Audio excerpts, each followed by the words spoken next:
ஆண்டவராகிய இயேசு கிறிஸ்துவின் இனிய நாமத்தில் உங்களை வாழ்த்துகிறேன்.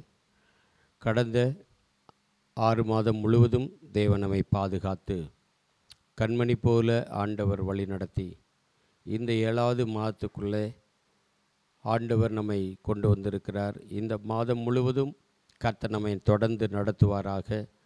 தேவ கிருபையும் தேவனுடைய பாதுகாப்பும் நம்முடைய வாழ்க்கையில் தொடருவதாக. இந்த காலை நேரத்திலும் இந்த ஜூலை மாதத்தினுடைய வாக்குத்தத்த வசனத்தை நாம் வாசிக்கலாம். மீகா எழுதின தீர்க்கதரிசன புஸ்தகம் 7ஆம் அதிகாரம் 8வது வசனத்தை வாசிக்கிறேன். மீகா 7ஆம் அதிகாரம் 8வது வசனம். என் சத்துருவே, எனக்கு விரோதமாய் சந்தோஷப்படாதே. நான் விழுந்தாலும் எழுந்திருப்பேன். நான் இருளிலே உட்கார்ந்தால் கர்த்தர் எனக்கு வெளிச்சமாய் இருப்பார். என் சத்துருவே, எனக்கு விரோதமாய் சந்தோஷப்படாதே. நான் விழுந்தாலும் எழுந்திருப்பேன். நான் இருளிலே உட்கார்ந்தால் கர்த்தர் எனக்கு வெளிச்சமாய் இருப்பார். இந்த மாதத்தினுடைய வாக்குத்தத்த வார்த்தை. கர்த்தர் தம்முடைய ஜனங்கள் மேல் வைத்திருக்கிற அந்த அன்பு, அளவிட முடியாத அந்த அன்பு மாத்திரமல்ல, தேவன் ஆதாமையும் ஏவாளையும் உண்டாக்கி ஆண்டவர் தோட்டத்தில் வைத்தார். ஏதேன் தோட்டத்துக்குள்ளே வைத்து ஒரே ஒரு காரியத்தை மாத்திரம் சொன்னார். அதை அவர்கள் செய்ய தவறி போனார்கள். அந்த வார்த்தைக்கு கீழ்ப்படியவில்லை அப்படின்னு சொல்லியிருக்கு. ஆகவே அது நிமித்தம் கர்த்தருக்கு கோபம் உண்டானது.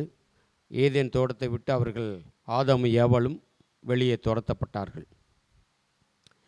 வெளியே துரத்தப்படும் போது சத்துருவுக்கு, பிசாசுக்கு ரொம்ப சந்தோஷமாக இருந்திருக்கும். தேவன் ஒரு திட்டத்தை வைத்தார். ஆனால் அந்த திட்டத்தை இவர்கள் நிறைவேற்றாத பட்சத்தில் சத்துரு அவர்களை இடற பண்ணினதினால் இப்போ தேவ சமூகத்தை விட்டு, தேவனை விட்டு, அந்த ஏதேன் தோட்டத்தை விட்டு வெளியேற்றப்பட்டார்கள். இது சத்துருவுக்கு ரொம்ப சந்தோஷம். அவ்வளோதான், தேவனால் படைக்கப்பட்ட மனிதன் விழுந்து போனான், கர்த்தர் வெறுத்து விட்டார், கைவிட்டு விட்டார் என்று சொல்லி அவன் ரொம்ப சந்தோஷப்பட்டு இருக்கிறான். ஆனால் கர்த்தர் அவர்களை வெளியே அனுப்பினாலும் கர்த்தர் அவர்களோடு கூட இருந்து அவர்களுக்கு ஒரு மிருகத்தை கொன்று அந்த தோலை எடுத்து அவர்களுக்கு உடையாக கொடுத்தார். ஏன் சொன்னால், என் பிள்ளைகள் சொன்னதை கேட்காம கீழே இடறி போனாங்களே, அவளை அப்படியே விடக்கூடாதுன்னு சொல்லி ஆண்டவர் மறுபடியும் மனிதனை தன்னோடு கூட சேர்த்து கொள்ளுவதற்கு ஆண்டவர் அந்த மனு வர்க்கத்தை தெரிந்து கொண்டிருக்கிறார். ஆதாம் ஏவாளுக்கு பிறகு பிள்ளைகள் அப்படியே ஜென்ரேஷன் பை ஜென்ரேஷனாக வந்துக்கிட்டே இருக்குது. மக்கள் பெருகிட்டு இருக்கிறாங்க. இப்படி பெருகும் பொழுது தான் காலங்கள் கடந்தது. சில ஆண்டுகள், பல காலங்களுக்கு கடந்த பிறகு ஆண்டவர் இஸ்ரவேல் ஜனங்களை தமக்கு சொந்த ஜனங்களாக தெரிந்து கொண்டார். சொந்த ஜனங்களாக தெரிந்து கொள்ளும்போது அவர்களுக்கு சில கட்டளைகளை கொடுத்துருந்தார். நீங்கள் இதை தான் செய்யணும், இதை செய்யக்கூடாது, இங்கே தான் நீங்கள் உறவு வச்சுக்கணும், இங்கே உறவுகள் வைக்கக்கூடாது, இந்த காரியத்தை நீங்கள் செய்யக்கூடாது, இதை செய்யணும்னு சொல்லி பிரமாணத்தை அவர்களுக்கு வகுத்து கொடுத்தார். ஆனால் ஜனங்கள் அதை செயல்படுத்தவில்லை. ஆகவே இடறிப்போன அந்த மக்கள் கொஞ்சம் காலங்கள் கழித்து அதுக்கப்புறம் அவங்க சூழ்நிலைகள் எகிப்துக்கு போகப்பட்டாங்க. அடிமைகளாக எகிப்துக்கு அனுப்பிவிட்டார். எகிப்துக்கு அடிமையாகி போனாங்க. ஆபிரகாம் தேவனுக்கு பலி செலுத்துகிற நேரத்தில் கர்த்தருக்கு செலுத்த வேண்டிய முழு பலியையும் அவன் செலுத்தாத பட்சத்தில் அந்த பறவையை மாத்திரம் விட்டதுனாலே, அது அசுத்தப்படுத்தினதினால் அந்த பலி அங்கீகரிக்கப்படாமல் போய் கர்த்தருக்கு கோபம் உண்டாகி ஆபிரகாமுக்கு கொடுத்த அந்த வார்த்தை, உன் சந்ததியார் தங்களுக்கு சொந்தமல்லாத அந்நிய தேசத்தில் அவர்கள் அடிமைகளாக இருப்பார்கள் 400 ஆண்டுகள் சொன்னார். அது இஸ்ரவேல் ஜனங்களுடைய வாழ்க்கையில் கடந்து வந்தது. யாக்கோபினுடைய சந்ததியில் அந்த காரியங்கள் நடந்தது. இப்போ இஸ்ரவேல் ஜனங்கள் எகிப்துக்கு அடிமையாய் கொண்டு போகப்பட்டு 400 ஆண்டுகள் ஆண்டவர் அங்கே அடிமைகளாக இருப்பாங்கன்னு சொன்னார் ஆபிரகாம்கிட்ட. ஆனால் 430 ஆண்டுகள், அதுக்கு ஒரு பேக்ரவுண்டு ஹிஸ்ட்ரி இருக்குது. ஆகவே 430 ஆண்டுகள் எகிப்து தேசத்தில் அடிமைகளாக இருந்த இஸ்ரவேல் மக்கள் பயங்கரமான பாடுகளும் வேதனைகளையும் உபத்திரவங்களும் அனுபவித்தார்கள். கண்ணீரும், இளைப்பாறுதல் இல்லை, ஒரு சந்தோஷம் இல்லை, மகிழ்ச்சி இல்லை, பாடுகளை மாத்திரம் அனுபவிச்சிருந்தாங்க. அதை வேதத்தில் வாசிக்கிறோம். என் ஜனங்கள் படுகிற உபத்திரவத்தை, அவருடைய கூக்குரலை நான் கேட்டேன்ப்பா.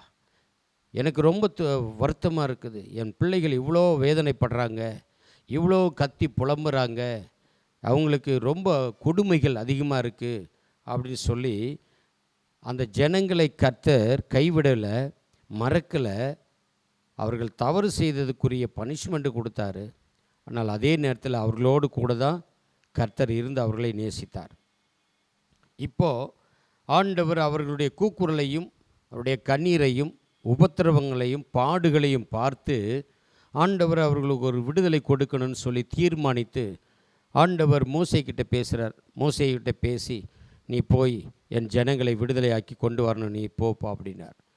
மோசேயும் ஆரோனும் கடந்து போகிறாங்க. போயிட்டு அங்கே ஏறக்குறைய 10 வாதைகள் அங்கே நடந்தது. 9 வாதைகளும் மோசே ஆரோன் மூலமாக அந்த அற்புதம் நடந்தது.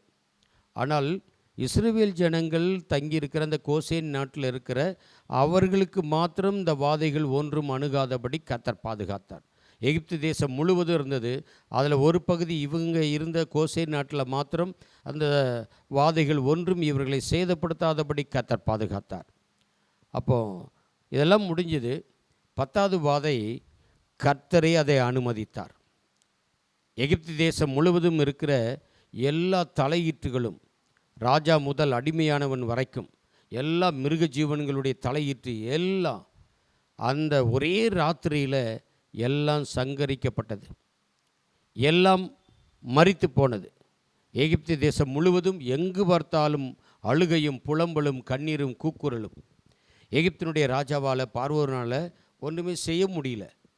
அவனுடைய குமாரனும் இறந்து போயிட்டான். ஆகவே இப்படிப்பட்ட அழுகையும் கூக்குரலும் இருக்கிற அந்த சூழ்நிலையில் எகிப்தினுடைய ராஜா அவர்களை, இஸ்ரவேல் மக்களை எல்லாரையும் வெளியே அனுப்பிட்டான். நீங்கள் போங்க, முதல்ல இங்கேருந்து கிளம்புங்கன்னு சொல்லி அனுப்பிட்டான். 430 ஆண்டுகள் அடிமைகளாய் உபத்திரவத்திலையும் வேதனையிலையும் கவலையிலையும் கண்ணீரின் பாதையிலையும் வாழ்ந்த இந்த ஜனங்களுக்கு விடுதலை என்பது ஒரு பெரிய சந்தோஷமான ஒரு நிகழ்ச்சி. வாழ்க்கையில் இதுவரைக்கும் எத்தனையோ சந்ததிகளை அவர்கள் கடந்து வந்திருக்கிறார்கள். ஆனால் அந்த சந்ததிகளில் இப்படிப்பட்ட ஒரு சந்தோஷத்தை அவர்கள் அனுபவித்தது கிடையாது, அனுபவிக்கலை. அப்போது அந்த விடுதலை கிடைச்ச நாள் இன்றைக்கி புறப்படணும்னு சொன்னார். அந்த புறப்படுற அன்னைக்கு பார்த்திங்கன்னா இஸ்ரவேல் மக்களுக்குள்ள ஒரே பெரிய சந்தோஷம், அதாவது உள்ளத்தில் சொல்ல முடியாத அளவுக்கு ஒரு மகிழ்ச்சி, ஆனந்தம் அவர்களுக்குள்ளே கண்டிப்பாக வந்திருக்கும். நம்முடைய இந்திய தேசத்தில் மணிப்பூரில் கடந்த ஆண்டுகளில் ஏராளமான மக்கள் பாதிக்கப்பட்டார்கள். சபைகள் உடைக்கப்பட்டது, எரிக்கப்பட்டது, ஊழியக்காரர்கள் கொல்லப்பட்டார்கள், விசுவாசிகள் துன்பப்படுத்தப்பட்டார்கள், கொல்லப்பட்டார்கள், அவமானப்படுத்தப்பட்டார்கள்.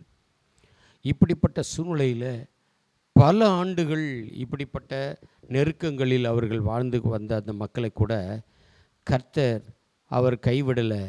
சத்துரு அவர்களை பார்த்து வெட்கப்பட சந்தோஷப்பட விடலை. அவர்கள் இடறிப்போனது நிமித்தம் அந்த பாடுகளுக்குள்ளே கடந்து வந்திருக்கலாம் இது தேசத்தில். ஆனால் குறிப்பிட்ட அந்த சூழ்நிலைகள்லாம் முடிந்த பிறகு அவர்கள் இஸ்ரவேல் கோத்திரங்களில் ஒன்றான மனாசே கோத்திரத்தை சேர்ந்தவர்கள் என்று இஸ்ரவேல் தேசத்தில் உள்ளவர்கள் அங்கே இருக்கிற அவர்கள் அதை தீர்மானித்து, அதை ஏற்கனவே அதை ரிசர்ச் எல்லாம் போயிட்டுருக்குது, சர்ச் எல்லாம் முடிச்சுட்டு அதன் பிறகு இவர்கள் அந்த கோத்திரத்தை சேர்ந்தவர்கள் என்று சொல்லி அவர்களை இஸ்ரவேல் தேசத்திற்கு அழைத்து கொண்ட செய்தி இது உலகம் முழுவதும் அறிந்த ஒரு செய்தி. ஒரு குறிப்பிட்ட ஒரு பார்ட்டு மட்டும் போயிருக்கிறாங்க மக்கள். இன்னும் குறிப்பிட்ட மக்கள் இருக்கிறாங்க. அவங்களும் வருகிற காலங்களில் போவார்கள். அப்போது இஸ்ரவேல் தேசத்திற்கு, சொந்த தேசத்திற்கு போகிறோம் என்ற அந்த அழைப்பு வரும் பொழுது, இங்கே இருந்த இந்த மணிப்பூரில் பாடுபட்டு, வேதனைப்பட்டு, அவமானப்பட்டு, கண்ணீரோடு கூட உபத்திரவங்களையும் மரணத்தையும் சந்தித்த அந்த மக்களுக்கு கர்த்தர் செய்த அற்புதங்களை நினைக்கும் பொழுது ஒரு பெரிய ஆனந்தம், ஒரு பெரிய சந்தோஷத்தோடு அவர்கள் புறப்பட்டு போயிருப்பார்கள். கர்த்தர் அவர்கள் விழுந்தாலும், அதை சொல்கிறார், என் சத்துருவே எனக்கு முன்பாக சந்தோஷப்படாதே, நான் விழுந்தாலும் எழுந்திருப்பேன், கர்த்தர் என்னை எழுப்புவார், கர்த்தர் என்னை எழுப்புவார்னு சொல்லி, அப்போது நான் இருளிலே உட்கார்ந்தால் கர்த்தர் எனக்கு வெளிச்சமாக இருப்பார். அப்போ இந்த ஜனங்களுக்கு கர்த்தர் வெளிச்சமாய் இருந்து விடுதலை தந்து கொண்டு போனார். அவர்கள் இன்றைக்கி சந்தோஷமாய் மகிழ்ச்சியோடு கூட அவர்கள் தங்கள் சுய தேசத்தில் அவர்கள் இருக்கிறார்கள் என்ற அந்த சந்தோஷம் அளவிட முடியாத ஒரு சந்தோஷம் மாத்திரம். அதே போல் இந்த இஸ்ரவேல் ஜனங்களை விடுதலை பண்ணும்பொழுது ஜனங்கள் எல்லாரும் ஆனந்தமாக இருந்தாங்க, சந்தோஷமாக புறப்பட்டு வந்தாங்க. புறப்பட்டு வரும் பொழுது அவங்க சந்தித்த ஒரு பகுதி எதுன்றா செங்கடல். செங்கடல் அந்த கரை ஓரத்தில் மாலை பொழுது போயிட்டு, ஆகவே அங்கே கூடாரங்களை போட்டு செங்கடல் அருகிலே அவர்கள் பாளையம் இறங்கி இருக்கிறார்கள். இருக்கும் பொழுது இரவு நேரத்தில் திடீர்னு ரதம் வருகிற சத்தம் கேட்குது. ரதத்தினுடைய சத்தம் என்ன சத்தம் கேட்குதுன்னு பார்த்தால், எகிப்தினுடைய ராஜா இஸ்ரவேல் மக்களை விடுதலை செய்தவர்களை திரும்ப அடிமைப்படுத்தி கொண்டு போவதற்கு அவன் இராணுவத்தோட ரதங்களோட வீரர்களோட அணிவகுத்து வருகிறான். இப்போது இஸ்ரவேல் ஜனங்களுக்குள்ள பயங்கரமான கலக்கங்களும் குழப்பங்களும் இருக்குது, பயமும் திகிலும் இருக்குது. ஐயோ, இப்போ தான் சந்தோஷமாக வந்தோம், திரும்ப நம்மளை அடிமைப்படுத்த வராங்களேன்னு சொல்லிட்டு எல்லோரும் கர்த்தரை நோக்கி முறையிட்டாங்க. மோசே போய் சொன்னால், ஜனங்கள்லாம் இப்படி இருக்கிறாங்க ஐயா, என்ன பண்ணுறதுன்னு தெரியல. அப்போ ஆண்டவர் ஒரு காரியத்தை சொன்னார், மோசே செய்தார். செங்கடல் இரண்டாக பிளந்தது. செங்கடல் இரண்டாக பிளந்ததா, அந்த பிளந்த அந்த பாதையில் எல்லாரும் கடந்து போக ஆரம்பித்தாங்க. ரெண்டு பக்கம் பிளந்த அந்த தண்ணீர் மதில் சுவர் போல தண்ணீர் உறைந்து காணப்பட்டதாம். உறைந்து இருந்தது, கல் மாதிரி ஐஸ் கட்டி, பயங்கரமாக ஐஸ் கட்டியாக இருந்ததா, அது உறைந்து போய் கல் சுவர் மாதிரி.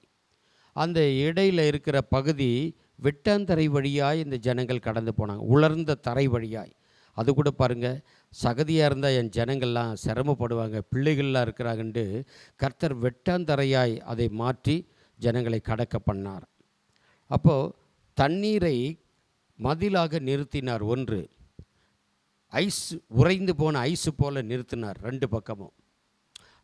அதுக்கு அடுத்தது தண்ணி தான் இருக்குது, ரெண்டு பக்கமும் தண்ணீர் தான் இருக்குது. தண்ணீர் இருக்கிற இடத்துல ஐஸ் கட்டி உறைந்து இருக்காது, அது கரையும். அதே நேரத்தில் கரை வெப்பமாக இருக்குது, நல்ல உலர்ந்த இடத்துல ஐஸ் கட்டி இருந்தால் உருகி தான் வருமே தவிர ஐஸ் கட்டி அப்படி இருக்காது. அப்போது ஐஸ் கட்டி உறுதியாக இருக்குது, ஆனால் ரெண்டு பக்கமும் அதுக்கு பாதுகாப்பு இல்லை. என்ன, இந்த பக்கம் தண்ணி இருக்கிறதுனால கரையணும், இந்த பக்கம் உலர்ந்த தரையாக இருக்கிறதுனால அது கரையணும் அந்த இடத்துல. ஆக கர்த்தர் இந்த ரெண்டு சூழ்நிலையிலும் உறைந்து போன அந்த கல் சுவரை போல அந்த கடலை பிளந்து மதில் சுவரை போல அவர்களுக்கு ஆண்டவர் அமைத்து கொடுத்தார். ஒரு அற்புதம். அடுத்தது இவர்கள் செங்கடல் வழியாக கடக்கும்போது, கடக்கிறதுக்கு முன்னால் எல்லாரும் உள்ளே கடந்து போயிட்டே இருக்கிறாங்க. கடந்து போகும்போது சந்தோஷத்தோடு கடந்து போகிறாங்க. எல்லாருக்கும் ஒரு பக்கம் ஒரு கொஞ்சம் அச்சம் இருந்திருக்கலாம். ஆனால் ஒன்று, எல்லாரும் ஒரு நம்பிக்கையோடு கூட கடந்து போனாங்க. என்னென்னா, எகிப்து தேசத்தில் நாங்கள் இருக்கும் பொழுது ஆண்டவர் 10 வாதைகளை அனுமதித்தார். 10 வாதைகளும் நாங்கள் எகிப்து தேசத்தில் இருந்தோம், எங்களை மாத்திரம் அந்த வாதைகள் ஒன்றும் சேதப்படுத்தாதபடி மற்ற எகிப்து தேசம் முழுவதும் கர்த்தர் அனுமதிக்க வல்லமை உள்ளவராய் இருந்தாரே, அதே தேவன் இன்றைக்கு செங்கடல் உள்ளே கடந்து போகிறோம். இது புது அனுபவம். ஆனால் மதில் சுவராய் இருக்கிறது, நாங்கள் கரை சேருகிற வரைக்கும் இந்த மதில் சுவர் ஐஸ் கட்டி போல இருக்கிற உறைந்த அந்த தண்ணீர் அது கரையாது, கர்த்தர் எங்களுக்கு அரணாய் இருந்து ஆண்டவர் எங்களை வழிநடத்துவார் என்ற தைரியமும் நம்பிக்கையும் கர்த்தர் மேலே இருந்திருக்கும். ஆகவே எல்லாரும் புறப்பட்டு போயிட்டாங்க. எல்லாரும் அந்த செங்கடல் உள்ள வழியாக கடந்து போன பிறகு கடல் பலந்தான் இருக்குது. இப்போ எகிப்தினுடைய ரதம் உள்ளே என்ட்ராகுது. எகிப்தினுடைய இராணுவம் முழுவதும் உள்ளே வந்துட்டு இஸ்ரவேல் ஜனங்கள் கரை சேரப்போகிறார்கள். எல்லாமே இது இரவில் நடந்தது. பாருங்கள், அதான் என் சத்துருவே எனக்கு விரோதமாய் சந்தோஷப்படாதே. இஸ்ரவேல் ஜனங்களுக்கு இந்த எகிப்தினுடைய இராணுவம் அது ஒரு பெரிய அந்த ஆட்சி ஒரு பயங்கரமான ஒரு கொடூரமான ஆட்சியாக இருந்தது. ஆகவே அவர்களை சேதப்படுத்தி, அவர்களை துன்பப்படுத்தி, வேதனைப்படுத்தி, உபத்திரவப்படுத்தி சந்தோஷப்பட்டு கொண்டிருந்தார்கள். இந்த ஜனங்களை இனி யாரும் காப்பாற்ற முடியாது, என்கிட்டேருந்து யாராலும் மீட்க முடியாதுன்னு சொல்லி ரொம்ப சந்தோஷப்பட்டிருந்தாங்க. ஆனால் அதே நேரத்தில் அது வசனம் சொல்லுது, நான் விழுந்தாலும் எழுந்திருப்பேன். இந்த இஸ்ரவேல் ஜனங்கள் தவறு செய்தாலும் கர்த்தர் அவர்களை நேசிக்கிறார். மறுபடியும் அவர்களுக்கு ஒரு விடுதலை கொடுத்தார். மறுபடியும் அவர்களை கர்த்தர் பாதுகாப்பாய் வைக்க விரும்பினார். ஆகவே தான் இந்த ரதங்கள் பின்தொடர்ந்தாலும் அவர்கள் கையில் எகிப்தினுடைய ரதங்களுடைய இராணுவத்தினுடைய கரத்தில், பார்வோனுடைய கரத்தில் தம்முடைய ஜனங்களை கொடுக்காமல் ஆண்டவர் மறுபடியும் கரை சேர்க்க ஆண்டவர் விரும்பினார். கொண்டு போய் கரை சேர்த்தார். இப்போ இராணுவம் முழுவதும் உள்ளே என்ட்ராயிட்டு. இப்போ என்ன நடக்குதுன்னு சொன்னால், இப்போ இராணுவம் உள்ளே வந்துட்டு இஸ்ரவேல் ஜனங்கள் வெளியில் கடந்து போயிட்டாங்க. ஏன்னா இஸ்ரவேல் ஜனங்களுக்கு கர்த்தர் வெளிச்சமாக இருந்தார். கர்த்தர் இருளாக மாறல. அவர் முழுவதும் அவர்களுக்கு வெளிச்சமாக இருந்து வழி நடத்தினார். ஒன்று. ரெண்டாவது, பின்னாடி தொடர்ந்து வந்த அந்த பார்வோனுடைய ரதங்களுக்கு கர்த்தர் எப்படி மாறினாரா? அக்கினியும் மேகஸ்தம்பமும் வெளிச்சமும் இருளும் மாறி மாறி வந்தது. ஆண்டவர் அவர்களுக்கு முன் சென்றவர் பின்னாடி வந்தாராம், பின்னாடி வந்தவர் முன்னால் போனார். அப்படியே மாறி மாறி இஸ்ரவேல் ஜனங்களுக்கு வெளிச்சமும் இருளும் மாறி மாறி வந்து அவர்களால் ரதங்களை சரியாய் ஓட்ட முடியாமல் திணறி போய் அந்த ரதங்கள் ஒன்றோடு ஒன்று இடித்து கொண்டு மோதி கொண்டு எல்லா அச்சுகள் உடைஞ்சது, உருளைகள் கலண்டது, வீலு கலண்டு போச்சு. இப்போ வருத்தத்தோடு அதை ஓட்டிக்கிட்டு வராங்க. இராணுவ வீரர்கள் பலசாலிகள் வருத்தத்தோடு ஓட்டிக்கிட்டு வராங்க. ஆனால் இஸ்ரவேல் ஜனங்கள் எல்லாரும் கரை சேர்ந்துட்டாங்க. இப்போ இராணுவம் முழுவதும், எகிப்தினுடைய இராணுவம் முழுவதும் உள்ளே என்ட்ராயிட்டாங்க. வந்துட்ட பிறகு இப்போது கர்த்தர் என்ன செய்தார்னா, அந்த செங்கடலை பிளந்திருந்ததை, ஐஸ் கட்டியாக உறைந்திருந்ததை, மதிலாக இருந்ததை ஒரே ஒரு நொடி பொழுதில் கரைந்து போக பண்ணினார். அல்லேலூயா! கரைந்து போக பண்ணினார். ஏன்னு சொன்னால், சத்துரு வெட்கப்படக்கூடாது. என் பிள்ளைகளுக்கு முன்னால் சத்துரு சந்தோஷப்படக்கூடாது. என் பிள்ளைகளுக்கு முன்னால் என் பிள்ளைகளை சந்தோஷப்படுத்தணும். அடுத்தது, என் பிள்ளைகள் விழுந்துட்டாங்கன்னு அவன் ரொம்ப ஏளனமாக பார்த்து சிரிக்கிறான் விரோதி, சத்துரு. ஆனால் என் பிள்ளைகள் விழுந்தாலும் நான் அவர்களை எழுப்புவேன், நான் அவர்களை தூக்கி நிறுத்துவேன், மறுபடியும் ஓட வைப்பேன், மறுபடியும் தொடர வைப்பேன்னு சொல்லி ஆண்டவர் அவர்களை வெற்றியின் பாதையில் கொண்டு போய் நடத்தினார். இந்த செங்கடல் ஊட வந்த எகிப்தினுடைய இராணுவம் முழுவதும் அப்படியே அழிந்து போனது. பாருங்கள், ஒரே ஒரு நிமிஷத்துக்குள்ளே அந்த மதில் சுவரை கரைஞ்சி போச்சான். முழுவதும் கடந்து போனபோ கரையில் தம்முடைய ஜனங்களுக்காக கரையாமல் அதை கர்த்தர் பாதுகாத்தார். இப்போ கரைஞ்ச உடனே எல்லாம் செங்கடல் பிளந்தது. இப்போ மறுபடி ரெண்டாக சேர ஆரம்பிச்சிது. ரெண்டாக இணைய ஆரம்பித்த உடனே எல்லோரும் கடலில் மூழ்கி மரித்து போனாங்க. விடிக்காலையில் பார்க்கும்போது எகிப்தியருடைய இராணுவம் எல்லாமே, அந்த மனுஷன் மிருக ஜீவன்கள் எல்லாம் செத்துப்போன பிரேதங்களாய் தண்ணியில் மிதந்துட்டு கிடந்துச்சான். ரதங்கள்லாம் கீழே போயிட்டு செத்துப்போன பிரேதங்களாக கிடந்தாங்களாம். அவர் சொல்கிறார், என் சத்துருவே எனக்கு விரோதமாக நீ சந்தோஷப்படாதே, நான் விழுந்தாலும் எழுந்திருப்பேன். கர்த்தர் எனக்கு வெளிச்சமாக இருப்பார், கர்த்தர் எனக்கு வெளிச்சமாக இருப்பார்னு சொன்னது போலவே இஸ்ரவேல் ஜனங்களுக்கு, இடறிப்போன அந்த மக்களுக்கு கர்த்தர் மறுபடியும் அவர்களை எழுப்பி ஆண்டவர் தொடர வைத்தார். விழுந்து போனவர்களை மறுபடியும் அவர்கள் புத்துயிர் கொடுத்து ஒரு தைரியத்தை கொடுத்து மறுபடியும் எழுப்பி ஆண்டவர் அவருடைய வாழ்க்கை தொடர பண்ணார். ஆனால் சத்துரு பின்தொடர்ந்து வந்த சேனைகள் அழிந்து போனது. ஏன்னா கர்த்தர் இருளில் கடந்த என் ஜனங்களுக்கு வெளிச்சமாக மாறினார். வெளிச்சமாக இருக்கிறேன்னு சொல்லி வந்த எகிப்தினுடைய இராணுவம் இருளிலே முழுகி போனது. அதோடு கூட அந்த ராஜ்யம் முழுவதும் அன்றோடு கூட முடிந்து போன ராஜ்யம். ஆகவே இந்த வேத வசனத்தின்படியே கர்த்தர் தம்முடைய பிள்ளைகளை ஆண்டவர் நேசிக்கிறார்.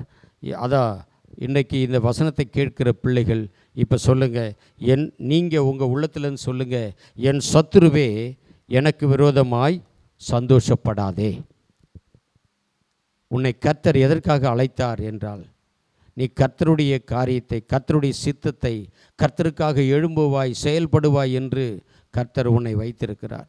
ஆனால் அநேக காரியங்களில் தேவ பிள்ளைகள் செயல்படாமல் போனதினால் இன்றைக்கு ஜெபம் பண்ண முடியல, அநேக பிள்ளைகளால் ஜெபிக்க முடியல, பைபிளை எடுத்து வாசிக்க முடியல, சர்ச்சுக்கு ஒழுங்காக தவறாமல் வர முடியல, கர்த்தருக்கு உண்மையாய் காணிக்க கொடுக்க முடியல, ஆத்ம பாரம் இல்லை, தெய்வ பயம் இல்லை, குறைந்து போனது, துணிகரம் இருக்கிறது, விசுவாசம் குறைந்து போயிருக்கிறது, பரிசுத்த வாழ்க்கை இடறி போயிருக்கிறது.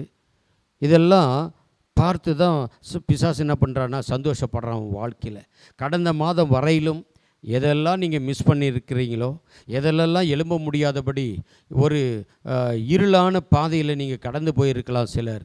ஆனால் இன்றைக்கு கர்த்தர் இந்த வேத வசனத்தின் மூலம் நீ விழுந்தாலும் உன்னை கர்த்தர் மறுபடியும் எழுப்ப வல்லமை உள்ளவர். உன்னை எழுப்பி சத்துருவுக்கு முன்னால் உன்னை செயல்பட வைக்கிறவர் கர்த்தர். அல்லேலூயா. இந்த காலை நேரத்தில் நீங்கள் எதையெல்லாம் கர்த்தருக்கு பிரியமில்லாதவைகளை செய்திருக்கிறீர்களோ அதை இன்றைக்கு இந்த நேரத்தில் இந்த வார்த்தை கேட்கும் பொழுது நீங்கள் மனப்பூர்வமாக இருதயத்தை திறந்து இயேசுனுடைய பாதத்தில் அதை நீங்கள் ஒப்பு கொடுத்தால் கர்த்தர் உங்களை மறுபடி விழுந்து போன உங்களை, செயல்படாமல் போன உங்களுடைய வாழ்க்கையில் செயல்படக்கூடியவர்களாய் நீ விழுந்தாலும் எழுந்திருப்பாய். கர்த்தர் உன்னை எழுப்பி ஆண்டவர் செயல்பட வைப்பார். நீ இருளிலே தான் கடந்திருக்கிற, செயல்பட முடியாமல், ஆனால் கர்த்தர் உனக்கு வெளிச்சமாக இருப்பார். கர்த்தருடைய வெளிச்சத்தில் நீ நடப்பாய், கர்த்தருடைய வெளிச்சத்தின் பாதையிலே நீ செயல்படுவாய். கர்த்தர் உன்னை சத்துருவுக்கு முன்னால் வெட்கப்படாதபடி ஆண்டவர் உன்னை சந்தோஷப்படுத்துவார், சத்துருவை துக்கப்படுத்தி அழிப்பார். இந்த மாதத்தில் இந்த வசனத்தை கூட ஒரு முறை உங்களுடைய கண்களை மூடி சொல்லுங்கள். நீங்கள் எதெல்லாம் மிஸ் பண்ணிட்டீங்களோ, ஆண்டவரே மறுபடியும் நான் எழும்புனேன் ஐயா, எழும்புன ஆண்டவரே, உமக்காக நான் செயல்படணும், உம்முடைய காரியத்தை நான் செய்யணும் ஆண்டவரை, என்னை ஒப்பு கொடுக்கிறேன். சத்துரு என்னை பார்த்து சந்தோஷப்படக்கூடாது, சத்துரு என்னை பார்த்து அவன் சந்தோஷப்படக்கூடாதப்பா. என்னை எழுப்புங்க ஆண்டவரே, மறுபடியும் என்னை இருள் மாறட்டும், என்னை வெளிச்சத்தில் கொண்டு வாங்க. உம்முடைய சித்தத்தை செய்வதற்கு, நீ சொன்னது போலவே நான் வாழ்ந்து உமக்கு சாட்சியாய் வாழ்வதற்கு என்னை அர்ப்பணிக்கிறேன்னு சொல்லுங்கள். இன்றைக்கி முழு மனதோடு கூட உண்மையாய் நீங்கள் அர்ப்பணித்தால் இந்த வசனம் உங்கள் வாழ்க்கையில் இந்த மாதத்திலே நிறைவேறும். இந்த மாதத்தில் அது நடக்கும். அதை விசுவாசிக்கிற பிள்ளைகள் கண்களை மூடி, இருக்கிற இடத்துல கண்களை மூடி நீங்கள் இந்த வசனத்தை ஒரு முறை கூட சொல்லுங்கள் விசுவாசத்தோடு கூட. என் சத்துருவே எனக்கு விரோதமாய் சந்தோஷப்படாதே, என் சத்துருவே எனக்கு விரோதமாய் நீ சந்தோஷப்படாதே. நான் விழுந்தாலும் எழுந்திருப்பேன், நான் விழுந்தாலும் எழுந்திருப்பேன். அடுத்தது, நான் இருளிலே உட்கார்ந்தால் கர்த்தர் எனக்கு வெளிச்சமாக இருப்பார். நான் இருளிலே உட்கார்ந்தால் கர்த்தர் எனக்கு வெளிச்சமாக இருப்பார். கண்களை மூடி ஜெபம் பண்ணுவோம். இந்த மாதத்தில் கர்த்தருக்காக நீ எழும்பியே ஆக வேண்டிய ஒரு மாதம். இந்த வார்த்தையின்படி நீ சத்துருவை சந்தோஷப்படுத்த விரும்புகிறீங்களா, பிசாசை சந்தோஷப்படுத்த விரும்புகிறீங்களா? இந்த ரெண்டு காரியத்தில் நல்ல ஒரு தீர்மானத்தை எடுத்தால், கர்த்தரை சந்தோஷப்படுத்தினீங்கன்னா கர்த்தர் உங்களையும் சந்தோஷப்படுத்துவார். நீ சத்துருவை சந்தோஷப்படுத்த நினச்சினா சத்துருவால் உன்னை சந்தோஷமாலாம் வச்சிருக்க முடியாது. அவன் சஞ்சலப்படுத்துவான், வேதனைப்படுத்துவான், துக்கப்படுத்துவான், கண்ணீர் வடிக்க வைப்பான். இந்த காலை நேரத்தில் கண்களை மூடி நம்ம ஜெபம் பண்ணுவோம். இந்த வார்த்தை வசனத்தை கேட்ட பிள்ளைகள், இந்த மாதத்தில் கர்த்தர் உங்களுக்கு வெளிச்சமாக இருப்பார். விழுந்து போன உன் ஆவிக்குரிய வாழ்க்கையில் உன்னை எழுப்பி திரும்ப செயல்பட வைப்பார் அவர். நல்ல பிதாவே, இந்த காலை நேரத்துக்காக ஸ்தோத்திரம். கடந்த 6 மாதம் முழுவதும் நாங்கள் இடறிப்போன, தவறிப்போன ஆண்டவரே காரியங்களில் சீர்படுத்தி கொண்டு இந்த மாதத்தில் நாங்கள் விழுந்து கிடக்காதபடி எழுந்து பிரகாசிக்க கர்த்தர் உதவி செய்ய நாங்கள் ஜெபம் பண்ணுகிறோம். சத்துரு இந்த மாதத்தில் இந்த நாட்களில் எங்கள் மூலமாய் வெட்கப்படுவானாக, வெட்கப்பட்டு போகட்டும். நன்றி ஆண்டவரே. மறுபடி எங்களை விசுவாசத்தில் பரிசுத்த வாழ்க்கையில் ஆண்டவரே தொடர்ந்து ஓட, தெய்வ பயமுள்ளவர்களாய் வாழ, ஆத்தும பாரமுள்ளவர்களாய் வாழ, ஆண்டவரே பரிசுத்தத்தை காத்துக்கொள்ள கர்த்தர் ஒவ்வொரு வாரமும் நாங்கள் ஆராதனையில் கலந்து கொள்ள, ஜெபத்தில் தரித்திருக்க கர்த்தர் விடுதலை தந்து நடத்துங்க ஆண்டவரே. கர்த்தருக்காக நாங்கள் செயல்பட கர்த்தர் எங்களுக்கு உதவி செய்யுங்க ஆண்டவரே. உம்முடைய அன்பின் கரத்தில் தாழ்த்தி ஒப்பு கொடுக்கிறோம். ஆசீர்வதிங்க இயேசு கிறிஸ்துவின் நாமத்தில் பிதாவே, ஆமேன். என் ஆத்துமாவே கர்த்தரை ஸ்தோத்திரி, என் முழு உள்ளமே பரிசுத்த நாமத்தை ஸ்தோத்திரி. என் ஆத்துமாவே கர்த்தரை ஸ்தோத்திரி, அவர் செய்த சகல உபகாரங்களை மறவாதே. ஆமேன், ஆமேன். அல்லேலூயா. God bless you. கர்த்தர் உங்களை பிரகாசிக்க பண்ணுவார். ஆமேன்.